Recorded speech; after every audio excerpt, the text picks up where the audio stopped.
శుభోదయం. జీవనజ్యోతి కార్యక్రమానికి స్వాగతం. ఇవాళ మన కార్యక్రమంలో స్వైన్ ఫ్లూ నివారణకు ఆయుర్వేదంలో ఉన్న పరిష్కార మార్గాలను డాక్టర్ గాయత్రి దేవి గారిని అడిగి తెలుసుకుందాం. డాక్టర్ గారు నమస్తే అండి. నమస్కారం అమ్మా. డాక్టర్ గారు, ఈ రోజు మనం చర్చించుకోబోయే జీవన సమస్య స్వైన్ ఫ్లూ. అసలు స్వైన్ ఫ్లూ అంటే ఏమిటి, ఈ సమస్య రావడానికి కారణాలు ఏమిటి, ముందుగా వివరిస్తారండి? అలాగేనమ్మా. ఈ స్వైన్ ఫ్లూ అనేది ఏంటంటే ఒక రకమైనటువంటి వైరల్ ఇన్ఫెక్షన్. ఫ్లూ జ్వరాలు కూడా రకరకాలుగా ఉంటుంటే రకరకాల వైరస్ వల్ల వస్తూ ఉంటాయి. అందులో ఈ స్వైన్ ఫ్లూ అనేటువంటిది ఏంటంటే H1N1 అనేటువంటి ఒక వైరస్ వల్ల వచ్చేటువంటి జ్వరం ఇది. అంటే ఇది రెస్పిరేటరీ ట్రాక్ట్ని ఇన్ఫెక్ట్ చేస్తుంది అనమాట. అంటే మనం ముక్కు లోపల నుంచి వచ్చేటువంటి ఇది శ్వాసనాళం ఉంటుంది కదా, శ్వాసనాళం, ఊపిరితిత్తులు, వీటిని ఇన్ఫెక్ట్ చేసి, అంటే వీటిలలో వచ్చేటువంటి సమస్యలు కలిగించేటువంటి వైరస్ కింద చెప్పుకోవాలన్నమాట. ఎందుకంటే కొన్ని వైరస్లు శరీరంలో ఒక్కొక్క భాగం మీద వాటి దుష్ప్రభావాన్ని చూపిస్తూ ఉంటాయి. అలా ఈ H1N1 అనేటువంటి ఈ వైరస్ స్వైన్ ఫ్లూ వ్యాధిని కలిగించినప్పుడు దాని ప్రభావం అంతా కూడా ఎక్కువగా మన ఊపిరితిత్తుల మీద కనిపిస్తూ ఉంటుంది. అంటే రావడానికి కారణాలు అంటూ ఏం చెప్పలేదు. ఒక ఇన్ఫెక్షను గాలిలోంచి ఒకరి నుంచి ఒకరికి చేరుతూ ఉంటుంది అనమాట. అయితే ఈ వైరస్, ఈ H1N1 అనే వైరస్ పందిలో ఎక్కువగా పెరుగుతూ ఉంటుంది. అంటే ప్రతి జీవి కొన్ని గాలిలో ఉంటాయి, కానీ కొన్ని జీవులు ఏంటంటే మధ్యలో ఏదో ఒక జీవిలో పెరిగి, అంటే ఒక చోటు చూసుకోవాలి, అది పెరగటానికి ఉండడానికి ఒక ఇల్లు లాంటిది అనమాట అది.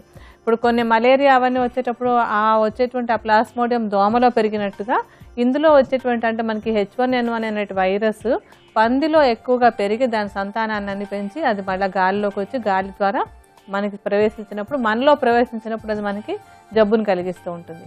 అంటే ఈ వ్యాధి మామూలుగా గాలిలోంచే ఒకరి నుంచి ఒకళ్ళకి వెళ్ళటం అనేటువంటిది స్ప్రెడ్ అవుతూ ఉంటుంది అనమాట. అంటే ముఖ్యంగా శుభ్రంగా లేనటువంటి చోట్లోనూ, లేకపోతే ఇప్పుడు ఈ స్వైన్ ఫ్లూ ఉన్నటువంటి వాళ్ళు వాడినటువంటి వస్తువులు వాడినప్పుడు కానీ, వాళ్ళ దగ్గర ఉన్నటువంటి వాళ్ళు ఊపిరి వదిలినప్పుడు కానీ, లేకపోతే వాళ్ళు వాడినటువంటి రుమాళ్ళు అవి మనం కనుక మళ్ళీ తీసుకున్నప్పుడు కానీ ఇది ఒకరి నుంచి ఒకళ్ళకి చేరేటువంటి సమస్య. అయితే కొంచెం తీక్షణంగా, తీవ్రంగా ఉంటుంది. ఇది వచ్చినప్పుడు మామూలుగా వచ్చేటువంటి ఫ్లూ తొందరగా పోతుంది, కానీ ఈ ఫ్లూ మాత్రం కొంచెం ఊపిరితిత్తుల మీద కొంచెం ఎక్కువగా దుష్ప్రభావాన్ని చూపించేటువంటి ఒక ఇన్ఫెక్షన్ ఇది. డాక్టర్ గారు, మరి స్వైన్ ఫ్లూ లక్షణాలు ఏ విధంగా ఉంటాయో వివరిస్తారా? అంటే స్వైన్ ఫ్లూ లక్షణాలు అంటే ఏంటమ్మా, మామూలుగా మిగతా ఫ్లూ జ్వరానికి వచ్చినట్టుగానే ఇందులో కూడా లక్షణాలు కనిపిస్తూ ఉంటాయి. ఎలాగంటే సుమారుగా ఒక 100, 101, 102 వరకు జ్వరం వస్తూ ఉంటుంది. ఈ జ్వరంతో పాటుగా ఏంటంటే కొంచెం జలుబుగా ఉండటం, కొంచెం గొంతులో నొప్పిగా ఉండటం అనేటువంటి లక్షణాలు కూడా ఇందులో ఉంటూ ఉంటాయి. అలాగే కాస్త దగ్గు, ఎందుకంటే రెస్పిరేటరీ ట్రాక్ట్ ఇన్ఫెక్షన్ కనుక కొంచెం దగ్గు అనేటువంటి కూడా ఇందులో లక్షణంగా ఉంటుంది. అలాగే ఊపిరితిత్తుల లోపల దీని ఇన్ఫెక్షన్ ఉంటుంది కనుక కొంచెం ఊపిరి తీసుకోవడానికి, శ్వాస తీసుకోవడానికి ఇబ్బందిగా ఉంటుంది.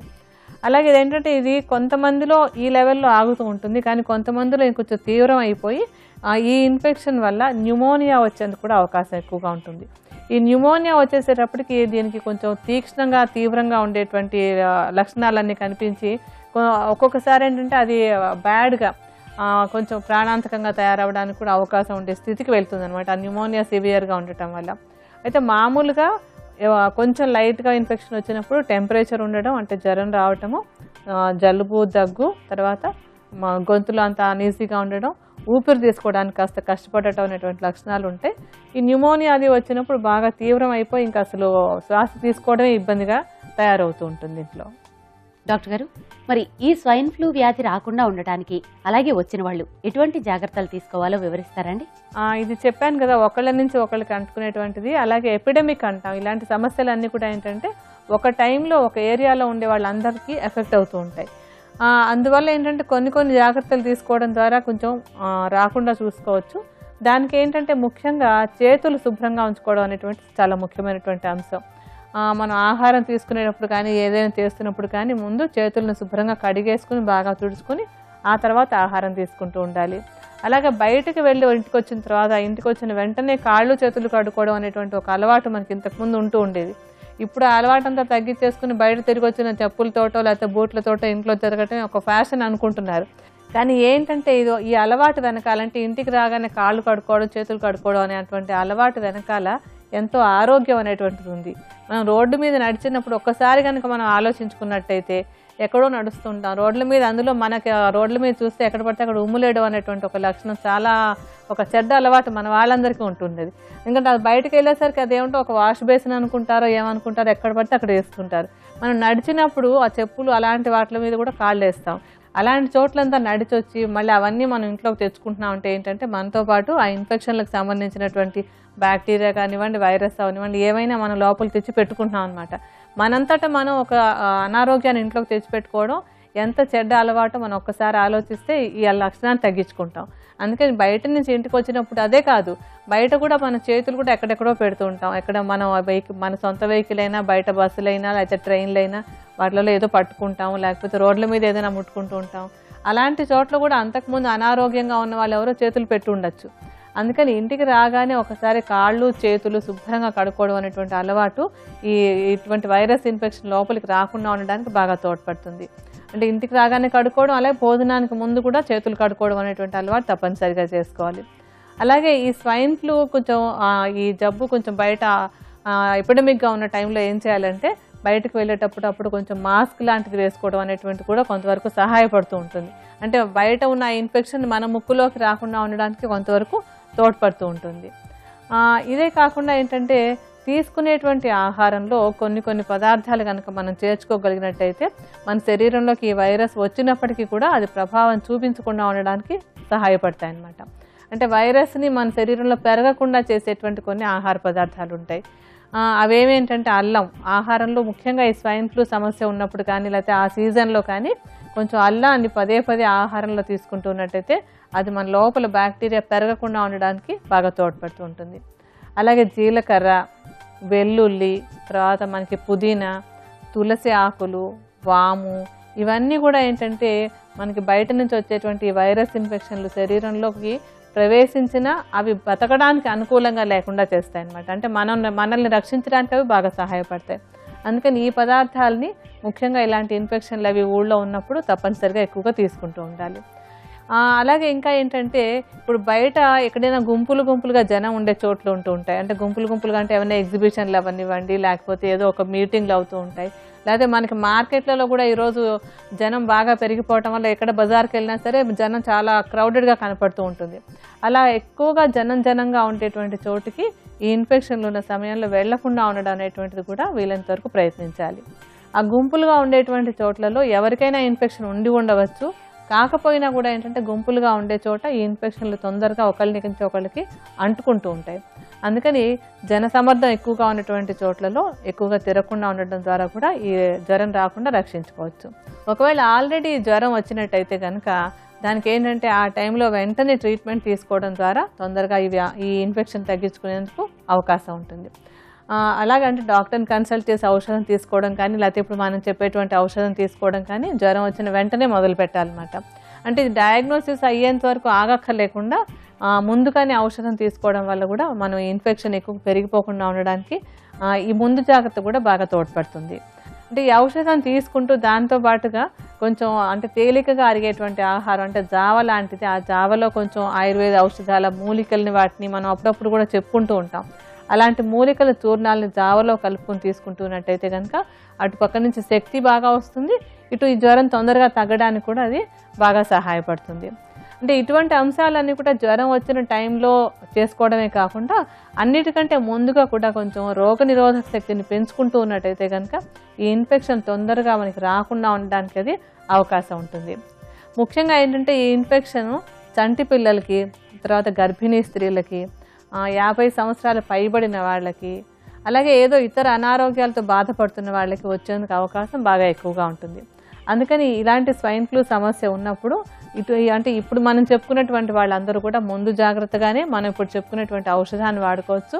అలాగే మనం ఇప్పుడు మాట్లాడుకున్న సూచనలు కూడా పాటించినట్టయితే కనుక చాలా వరకు ఈ స్వైన్ ఫ్లూ వాళ్ళకి అంటుకోకుండా ఉండడానికి అవకాశం ఉంటుంది. డాక్టర్ గారు, స్వైన్ ఫ్లూ నివారణకు ఉపకరించే ఆయుర్వేద ఔషధాన్ని ఏ విధంగా తయారు చేసుకోవాలో వివరిస్తారండి? ఈ స్వైన్ ఫ్లూ సమస్య ఉన్నప్పుడు ముందు జాగ్రత్తగా వాడుకోవడానికి, ఒకవేళ జ్వరం వస్తే ఆ సమయంలో వాడుకోవడానికి అనుకూలంగా ఉండేలాంటి ఒక ఔషధాన్ని తయారు చేసుకున్నాం. ఈ ఔషధం తయారీలో మనం మొట్టమొదట తీసుకునేటువంటిది ఏంటంటే దాల్చిన చెక్క.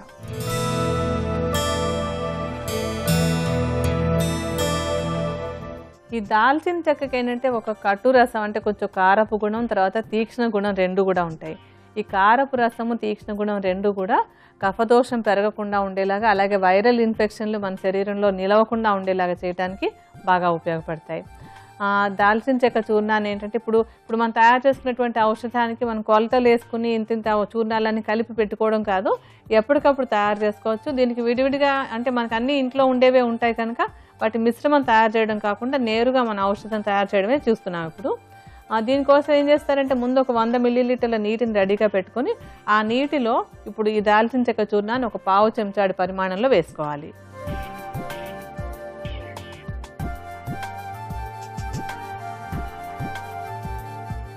తర్వాత మనం తీసుకోవాల్సినటువంటిది లవంగాలు.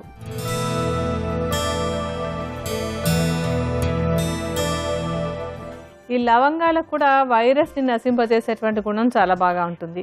అలాగే కఫదోషాన్ని తగ్గించేటువంటి గుణం కూడా చాలా బాగుంటుంది అనమాట. వైరస్ మన శరీరంలో ప్రవేశించి నిలవడం అంటే కఫదోషం ఉంటేనే అవి మనలో ఉండగలుగుతాయి, లేకపోతే ఉండలేవు. అందుకని కఫాన్ని తగ్గించడానికి, వైరస్ని తగ్గించడానికి లవంగాలను కూడా వాడుకుంటున్నాం. ఈ లవంగాలను కూడా చూర్ణంలాగా చేసేసుకుని లవంగ చూర్ణాన్ని కూడా ఒక పావు చెంచాడు తీసుకోండి.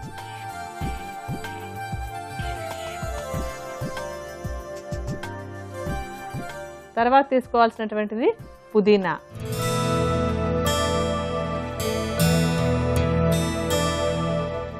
ఈ పుదీనా కూడా వైరస్ని తగ్గించడానికి చాలా బాగా ఉపయోగపడుతుంది. పుదీనా మీకు తాజాగా ఆకులు దొరికినట్టయితే కనుక ఆ ఆకులను ఒకసారి నూరి ముద్దలా చేసేసుకుని ఒక అర చెంచాడు ముద్దను వేసుకోండి.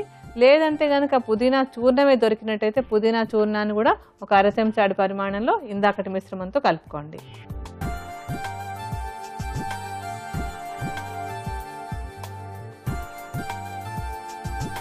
తర్వాత కావాల్సినటువంటిది కూడా మనకి ఇంట్లో ఉండేటువంటిదే, అది తులసి.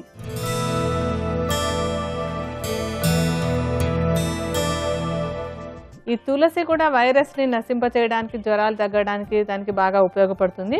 దీని మీద కూడా బోల్డని పరిశోధనలు అవి కూడా అయి ఉన్నాయి. అలాగే తులసి కఫదోషాన్ని తగ్గించడానికి కూడా బాగా ఉపయోగపడుతుంది. తులసి ఆకుల్ని శుభ్రంగా కడిగేసి నూరి రసం తీసుకుని ఆ తులసి రసాన్ని ఒక 2 చెంచాల పరిమాణంలో ఇందాకటి మిశ్రమంతో కలుపుకోవాలి.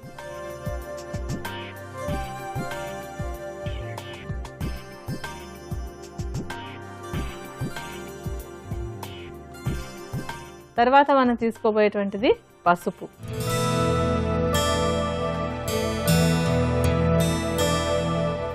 పసుపు కూడా వైరల్ ఇన్ఫెక్షన్లు తగ్గడానికి చాలా బాగా ఉపయోగపడుతుంది. అంటే పసుపు ప్రయోజనాలు చాలా చాలా ఎక్కువగా ఉంటాయి. మనకి స్వైన్ ఫ్లూలో వైరల్స్ని తగ్గించడానికి ఉపయోగపడుతుంది కనుక స్వైన్ ఫ్లూ దీన్ని కూడా వాడుకుంటున్నాం మనం. పసుపు చూర్ణాన్ని ఒక పావు చెంచాడు ఇందాకటి మిశ్రమంతో వేసుకోండి.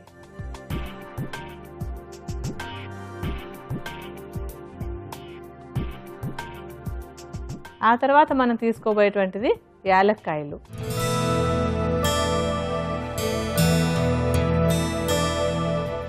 ఈ యాలక్కాయలు కూడా యాంటీవైరల్గా ఉపయోగపడేటువంటి ఒక మంచి మూలిక. అలాగే జ్వరాన్ని తగ్గించడానికి, కఫదోషాన్ని తగ్గించడానికి కూడా బాగా ఉపయోగపడుతుంది. ఈ యాలక్కాయలు కూడా మెత్తటి చూర్ణంలాగా చేసేసుకుని ఆ మిశ్రమాన్ని ఒక పావు చెంచాడు కంటే తక్కువ పరిమాణంలో తీసుకుని మన ఔషధం తయారు చేసుకుంటున్నటువంటి నీరు ఉంది కదా, ఆ నీటితో కలపండి.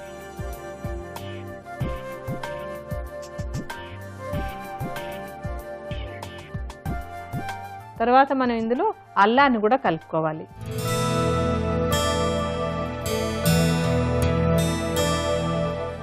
ఈ అల్లం కూడా యాంటీవైరల్గా పనిచేసేటువంటి ఒక మంచి మూలిక. అది అంటే అగ్నిదీప్తిని చేసి మనం ఇచ్చినటువంటి ఔషధం అంతా శరీరంలో బాగా పనిచేసేలాగా కూడా అది బాగా ఉపయోగపడుతుంది. ఆ అల్లాన్ని శుభ్రంగా కడిగేసి పైన ఉన్నటువంటి మట్టి అంతా పోయేలాగా బాగా కడిగి కొంచెం పలుచగా చెక్కు తీసేసి దాన్ని దంచి రసం తీసుకోండి. అల్లపు రసం కూడా ఒక 2 చెంచాల పరిమాణంలో తీసుకుని కలుపుకోవాలి.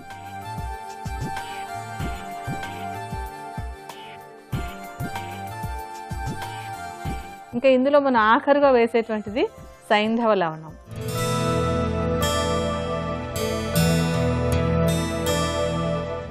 ఈ లవణాలు కూడా కఫదోషాన్ని తగ్గించడానికి, వైరస్ని తగ్గించడానికి బాగా ఉపయోగపడతాయి.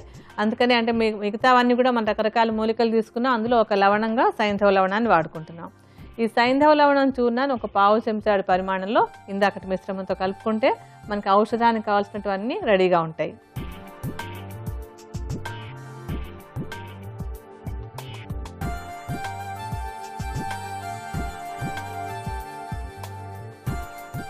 ఇలా వీటన్నింటిని కలిపేసి దీన్ని కొంచెంసేపు పొయ్యి మీద పెట్టి టీ కాచినట్టుగా కాచుకోవాలి. అంటే ఎగిరిపోయేంత వరకు కాచక్కర్లేదు, కొంచెం మరిగేంత వరకు కాచుకోవాలి. అలా కాచుకున్న తర్వాత దాన్ని కొద్దిగా వడపోసుకుని గోరువెచ్చగా ఉండగానే కొంచెం తగినంత తేనె కానీ పటిక బెల్లం కానీ రెండింట్లో ఏదో ఒకటి కలుపుకొని కొద్దిగా టీ తాగినట్టుగా సుమారుగా ఒక 50 మిల్లీలీటర్లను ఒకసారి పూర్తి చేసేసేయాలన్నమాట. ఆ విధంగా ఏంటంటే ఈ స్వైన్ ఫ్లూ సమస్య ఉన్నప్పుడు ముందు జాగ్రత్తగా తీసుకునేటువంటి వాళ్ళు రోజుకు 2 సార్లు తీసుకుంటే సరిపోతుంది. అలా కాక ఆల్రెడీ జ్వరం వచ్చినట్టయితే కనుక రోజులో 4 సార్లు కనుక ఈ ఔషధాన్ని తీసుకుంటున్నట్టయితే తొందరగా ఈ జ్వరం తగ్గడానికి మనం తయారు చేసుకున్నటువంటి ఔషధం చాలా బాగా ఉపయోగపడుతుంది.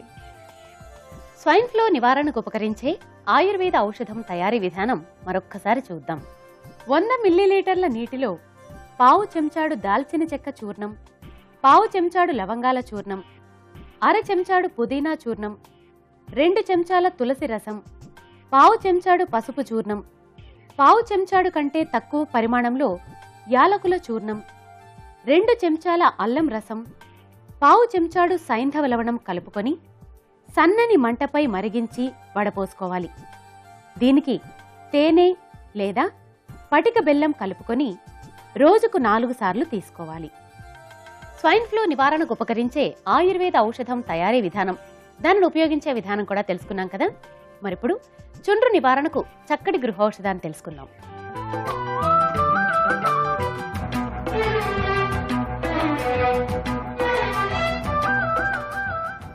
డాక్టర్ గారు, చుండ్రు నివారణకు చక్కటి గృహౌషధాన్ని తెలియజేస్తారండి?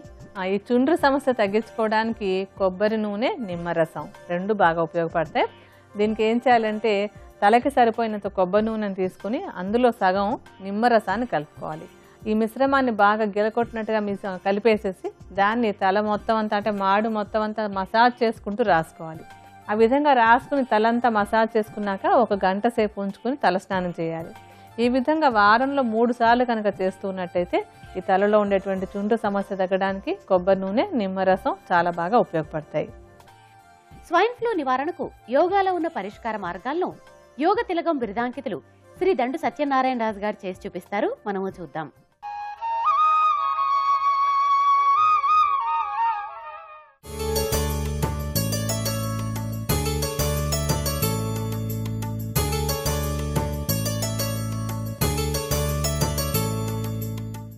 శీతళీ ప్రాణాయామం, అర్థకూర్మాసనం సాధన చేయడం ద్వారా స్వైన్ ఫ్లూ సమస్యను నివారించుకోవచ్చు. శీతళీ ప్రాణాయామం. ఈ ప్రాణాయామం సాధన చేయడానికి ముందుగా పద్మాసనం లేదా సుఖాసనంలో సౌకర్యవంతంగా కూర్చోవాలి. తర్వాత నాలుకను 2 పెదాల మధ్య గుండా బయటకు దొప్పలా మార్చి ఉంచి తద్వారా శ్వాస పీల్చుకొని ఇప్పుడు నాలుకను లోపలికి తీసుకుని పెదాలు మూసి ముక్కు ద్వారా శ్వాస బయటకు వదలాలి.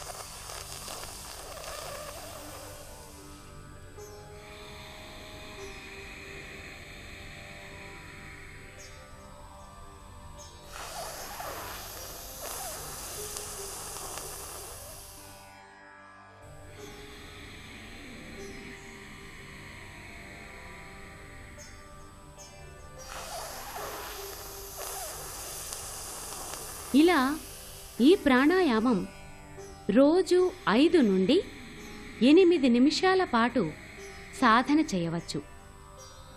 రెండవ ప్రక్రియ అర్థకూర్మాసనం. ఈ ఆసనం సాధన చేయడానికి ముందుగా కాళ్ళు రెండింటినీ కొద్దిగా ముందుకు చాచి కూర్చొని పాదాలు రెండింటినీ ఒకదానికి ఒకటి ఆంచి ఇప్పుడు చేతులు రెండింటినీ రెండు కాళ్ల కింద గుండా పోనిస్తూ మడమల వద్ద పట్టుకొని శరీరాన్ని ముందుకు వంచుతూ తలను కిందకు దించి రెండు కాళ్ల మధ్య నుదురును నేలకు ఆంచాలి. శ్వాస సాధారణంగానే తీసుకోవాలి.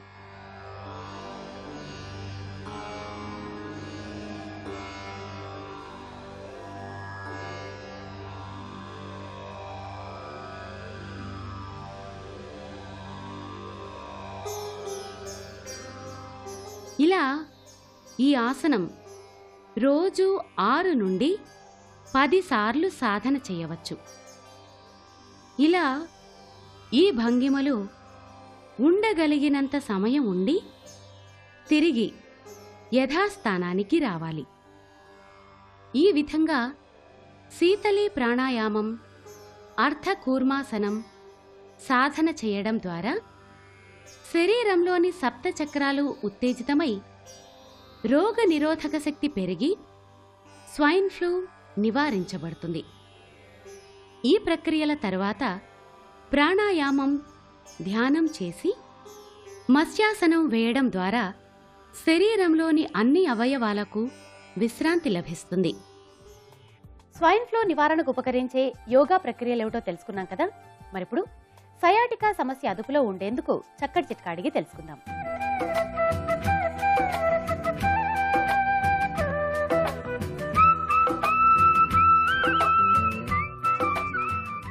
డాక్టర్ గారు, సయాటికా సమస్య అదుపులో ఉండేందుకు చక్కటి చిట్కాని తెలియజేస్తారా అండి? సయాటికా సమస్య అదుపులో ఉండడానికి వావిలాకులు చాలా బాగా ఉపయోగపడతాయి. వావిలాకులకి ఒక యాంటీ ఇన్ఫ్లమేటరీ గుణం, అలాగే వాత దోషాన్ని తగ్గించేటువంటి గుణం బాగా ఉంటుంది. వావిలాకులు తీసుకొచ్చి ఏం చేయాలంటే పచ్చిగా ఉండేటువంటి ఆకుల్ని ఒక 15-20 ఆకుల్ని చిన్న చిన్నగా ముక్కలుగా కత్తిరించుకొని కానీ దంచి ముద్దలా చేసుకుని కానీ దానికి ఒక 60 మిల్లీలీటర్ల పరిమాణంలో నీటిని చేర్చి మరిగించాలి. బాగా మరిగేలాగా అంటే సగం ఎగిరిపోయేంత వరకు మరిగించి ఆ మిగిలినటువంటి కషాయాన్ని వడపోసుకుని తీసుకోవాలన్నమాట. ఈ విధంగా 2 పూట్ల తీసుకున్నట్టయితే కనుక ఈ సయాటికా సమస్యలో ఉండేటువంటి నొప్పి, మంట అవి కూడా అదుపులోకి వస్తాయి. చూశారు కదా, సయాటికా సమస్య అదుపులో ఉండేందుకు వావిలాకులు ఎంత బాగా ఉపకరిస్తాయో. ఇదే ఇవాల్టి మా జీవనజ్యోతి కార్యక్రమం. ఇవాల్టి కార్యక్రమంలో స్వైన్ ఫ్లూ నివారణకు ఆయుర్వేద యోగా శాస్త్రాల్లో ఉన్న పరిష్కార మార్గాలతో పాటు చక్కటి గృహౌషధం చిట్కా కూడా తెలుసుకున్నాం కదా. తిరిగి మరొక ఎపిసోడ్లో మరొక జీవన సమస్య, దాని పరిష్కారంతో మీ ముందుంటాం. అంతవరకు సెలవు. నమస్కారం. నమస్కారం.